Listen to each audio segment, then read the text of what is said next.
I'm Leisa Holland-Nelson, co-host of Culture Club HTX, and here today with my beloved, beautiful bestie, Shavonnah Schreiber, co-host. Hi. And because we saw Henry Richardson this week, I'm going to lay it on really thick because she gets all upset. No, but you know what? I love him. But you know what? Henry and I bonded in our workout with him. So we bonded, actually. So now it's okay that he's my favorite person in the world? Wait a minute. Hold up. Other than my children? No. And you? No. You could just also call him beloved and blessed, but no, he can't be your most favorite person. We'll talk about that later. Anyway. I'm always in trouble. You're not in trouble. But anyway, this week is a really big week, and there's a whole lot going on in our community. One thing we do want to say is thank you to the Education Foundation of Harris County for having us as your co-hosts and MCs of your wonderful luncheon last Thursday. It was just amazing, and thank you, Pat Mann-Phillips, for telling us about the rodeo and their education efforts that are very similar to the efforts. We found so much partnership and likeness between the two organizations that Shavonnah suggested they co-op with something, and we'll end up doing it, which will be great for the Education Foundation of Harris County. It'd be great for both. And I think the thing that was most fun is that we showed up dressed alike, even though we didn't plan it. And people don't realize that we don't plan it, but we're so in sync. It's just ridiculous. You and Henry don't show up dressed the same places, well, do you? when I'm in my defined clothing. Are you dressed in the same colors? Okay, that's what I thought. Okay. There's very little to say. Let's talk about something super exciting. Community, one of our favorites. Incredible guest today. Who do we have on today? Oh my gosh, we have Alexis Loving, whom I just found out went to college with my beloved Laura Max Rose, my daughter, in case you don't know who that is. And we found out because of Selma's mom. They know Selma's mother. They know I was who talking Selma about is. Selma. Yeah. Everybody knows who Selma is. is. So Selma's mom. So anyway, Selma's mom, and I'm absolutely thrilled about that. But really, we're here to talk about the extraordinary organization that you run and about you.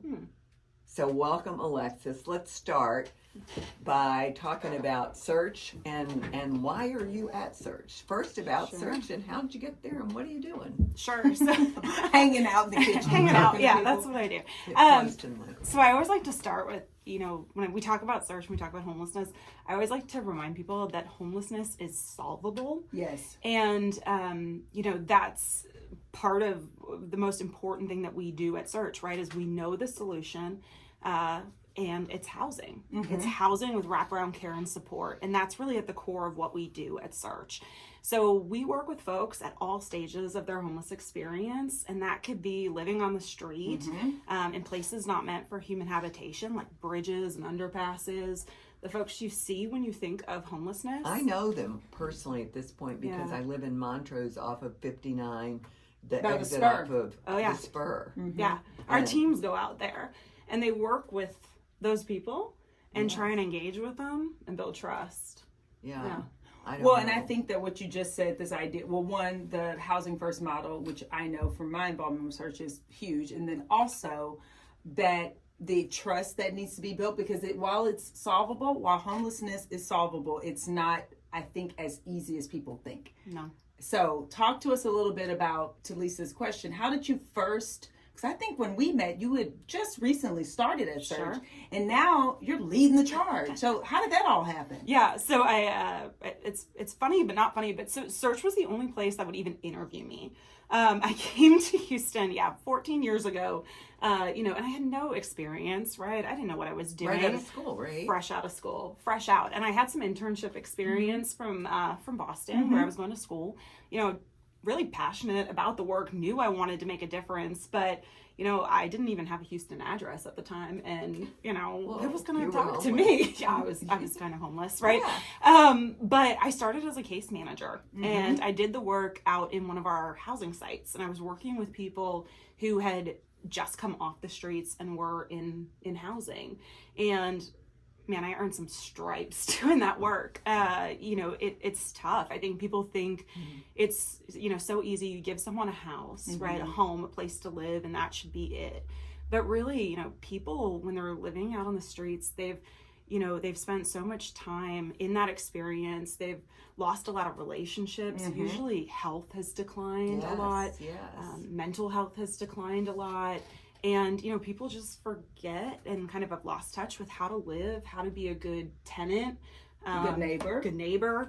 Exactly. And so, you know, what we do when we're case managers is we go back in and we really try and teach those skills again, and we walk alongside them in that journey to regaining that stability. One of the things that when I was at your luncheon that I was so surprised about and wanted to start, the keys, the key fund. So they get 2 keys, right? They get 1 key, then they get another key, and then they don't get any more.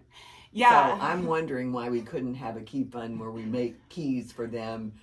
They act right, they get more keys, or what? I don't know, but 2 keys feels like I lose my keys all the time.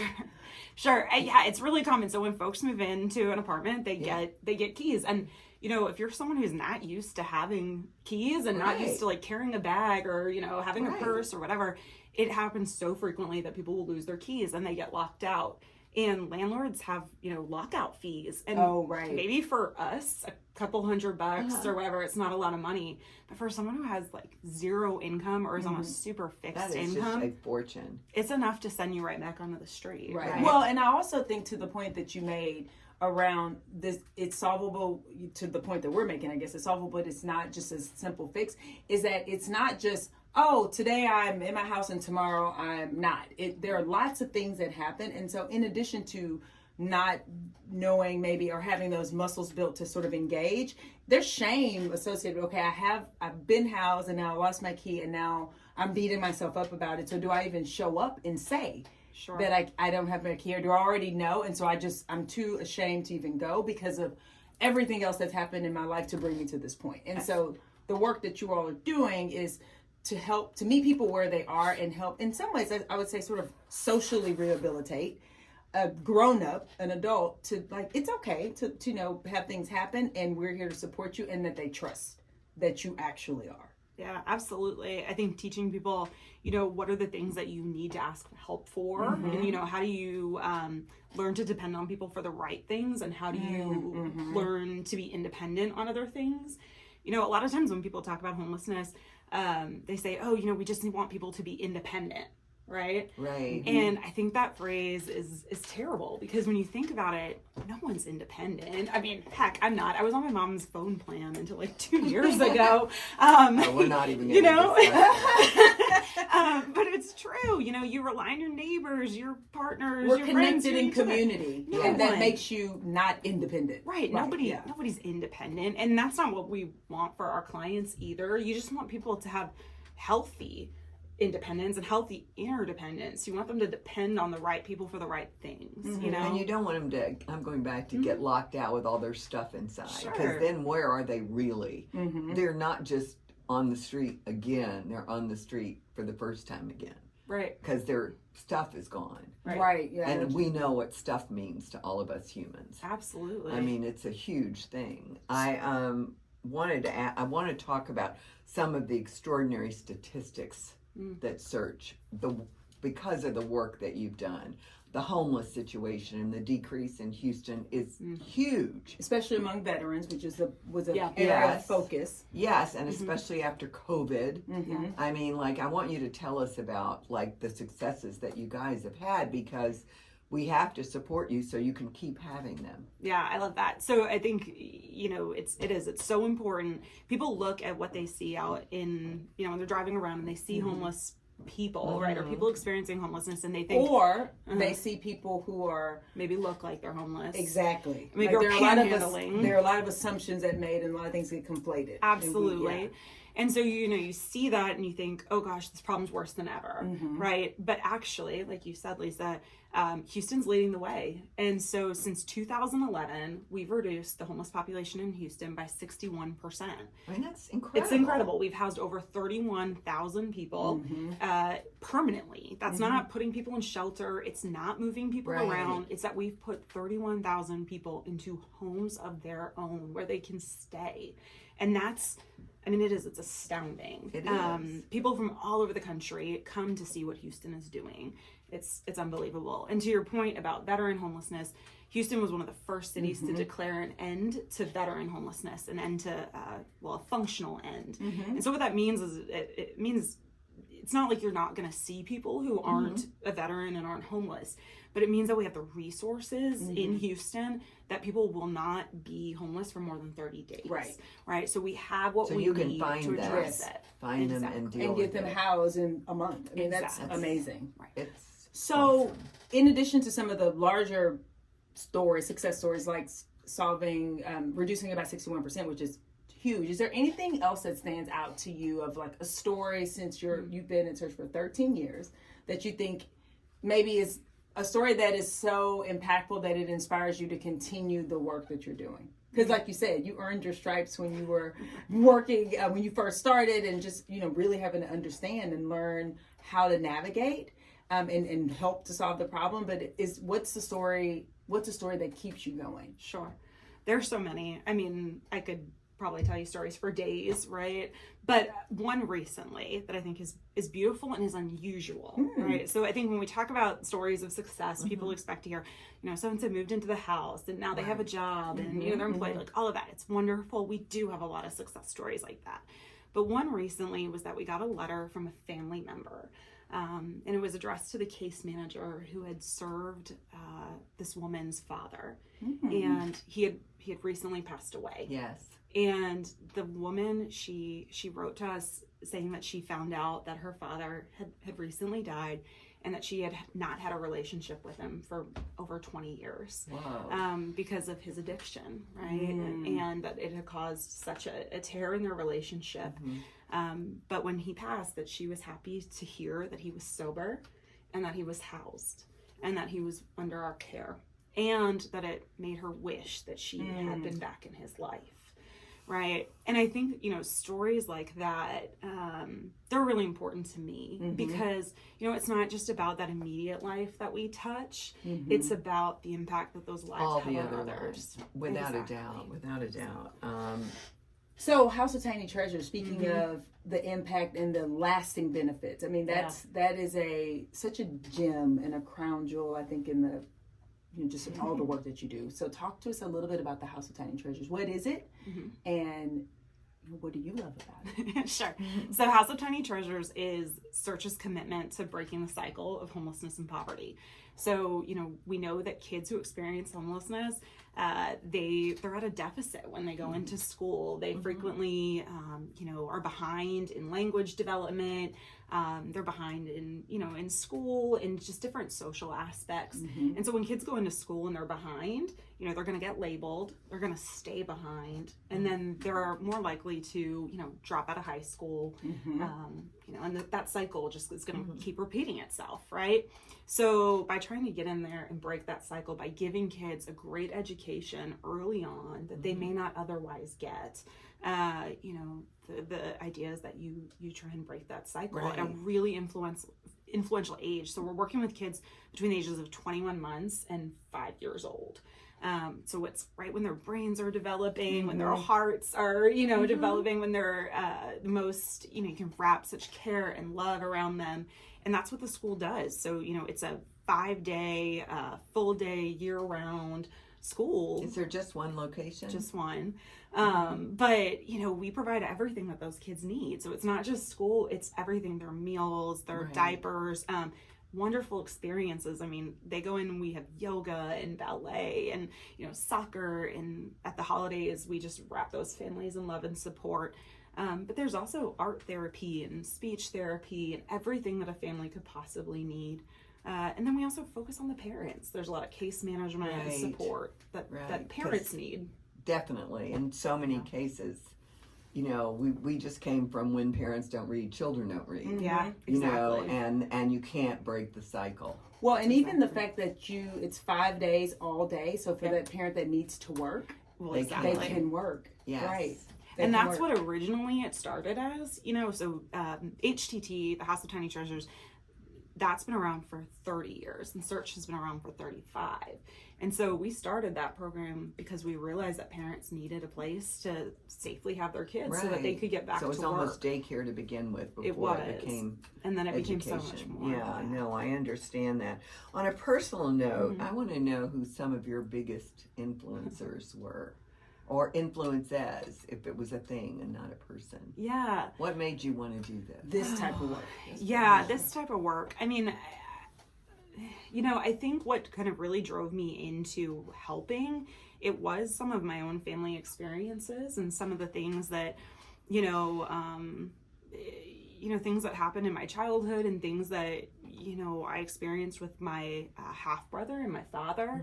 And, as I grew older and I started to understand what that really was and what that meant and, how change actually works, I learned that I wanted to help people change and I wanted to help, be a helper. And so that was kind of like what led me into the field. And then in homeless services specifically, I think it's the challenge.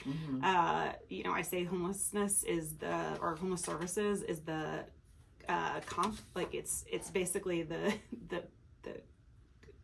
failure of every other system in our country, right? And it just, it does. It comes together. It is so complicated. There is no time where we meet clients that we're not, faced with every other system, whether it's foster care, judicial, mental health. Every other system has failed these folks. And personally, I just love that challenge, And like I said, it's solvable, but it's hard. So how has dealing with this affected your leadership style? I'll tell you what, I think it's taught me to really focus, so I think especially in this work, there are so many things you could try and fix. There are so many things that you could, want to try and be a part of. There are so many projects and, opportunities that I want to say yes to. And, there's that phrase in nonprofit work, mission creep, right? Yes, it's in everything. Man. It's not just yeah, exactly. But I think to be a good leader in this field, like you really have to focus. I think that's to be a good leader, period. Yeah, to this point. True. So 2 final questions. Like you said, we could talk forever, Yes. and we will continue to definitely spread the word about Search and the work that you're doing. So before we get to how people can find out, you have a huge event that's coming up. Picnic with a Purpose. And one of us is a co-chair. It's probably kind of both of us just because, we're the same person. But it's physically going to be me. Physically. I will represent us. You'll represent both of us? Yes. Oh, then I could be on the invitation. Yeah, we'll have to plan the outfit. You can help dress me for the event. Okay. So happening on November 13th. So talk to us a little bit about Picnic with the Purpose, and then this is a simple way that people can help, and then we'll end our segment with how people can find out other ways to get plugged in. Sure. So Picnic with a Purpose is one of our 2 annual fundraisers. It's just a really fun night. Yeah. So there's amazing restaurants from all over the city. We usually have over 20, I think. I haven't seen the recent list, but it's huge. It's growing by the day. There's great beer and wine and live music, and it's just a wonderful opportunity to come and have a good time for a good cause. And so, that's one way. That is one way. That is definitely one way. And so you can buy tickets, buy sponsorships, come enjoy and support Search. You can also learn a lot more about us by going to our website, which is searchhomeless.org. There's lots of great information on there. We also do, different tours and different speaker series and opportunities to learn a lot more about the organization and just about homelessness in general. Thank you so much. Thank you guys. You've just been a terrific guest, and this is such a huge challenge and opportunity. And I'll say, especially now, because as we know, you got to benefit from lots of funding that came as a result of the pandemic, and now that has gone away. So you are relying on individuals, organizations, foundations, corporations, even more City, so county, et cetera, to support this work and the mission of Search. So we will, again, continue to sound the alarm and point people your way. And thank you. Thank you. For coming to sit down and we have one with us. last thing to remind everybody. What are we doing? On October 13th, we are hosting the Pink Ride, celebrating Men Wear Pink the month of October, raising money for American Cancer Society for breast cancer. So follow us on any social or look on our website and you can sign up. There's only, I think, 45 bikes. So, and I know 10 or 15 are gone already from our first day of sharing. So the links are all over the place, but join us. It's only $20. Yep. And, you know, we're going to make a change. Alexis, you should come, and then we can talk about search too. We can While we're there. together. And you don't have to it's on a be, Sunday. you do not have to be a big cycler. Okay. Or, you know, you And do not. Sandra's going to come. She's not even going to ride a bike. She's going to come hang out. We talked about it. Yeah. Just come. Yeah. It's a fun studio. It's like Yeah. Bar in the Heights. It's really That's great. actually a good idea. We'll be there at 11:30, meeting and greeting, and the ride is 45 minutes at 12. And then we'll hang out And after. Mimi is just an incredible she's so teacher, fun. and she dances the whole time. So you will not. It's just going to be a kick. So and anyway. I'm inviting Mimi as one of my guests to the picnic. So Oh, that's she'll talk so about it. Yeah. great. That's Thank great. you. Of course. And we're supposed to wear pink. Yeah. Okay. Yeah. Do it. And we'll Okay. match then. I'll be Okay. part of the Yes, match. You'll be part of the match situation. Thank And you. we'll be doing tons of publicity, so you know, lots Right. of sharing. Yes. Okay, and with that, we'll be back.